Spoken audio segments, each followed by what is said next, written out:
talented people don't achieve as much success as they could, unfortunately, because they sit back on their talent and never learn to work hard. That's what happened to Michael Jordan when he first started playing basketball. He had the talent, but he wasn't putting in the work, and the coach actually cut him from the high school basketball team. Boy, that was a wake-up call. He says, I was very disappointed. I started working on my game the day after I was cut. And he soon became the hardest working player in basketball. And that hard work is what made him the greatest basketball player of all time. So I'd say the real gift isn't talent, it's the ability to work hard.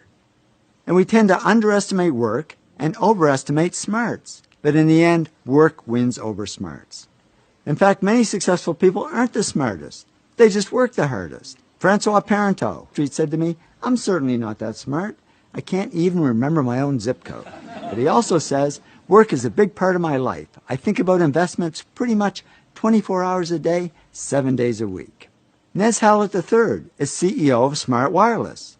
And I thought that's ironic, because he told me he's not that smart. He says, I graduated from high school with a C average and college with a C- average. How did he do it? He said, if you're going to be successful at anything, the key thing is to work hard.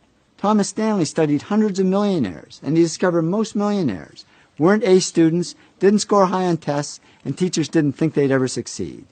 But they did succeed because they worked hard. Yong Kim, president of Lucent Technology, says people who are the smartest sometimes don't realize their full potential because things get too easy, so they don't push themselves hard.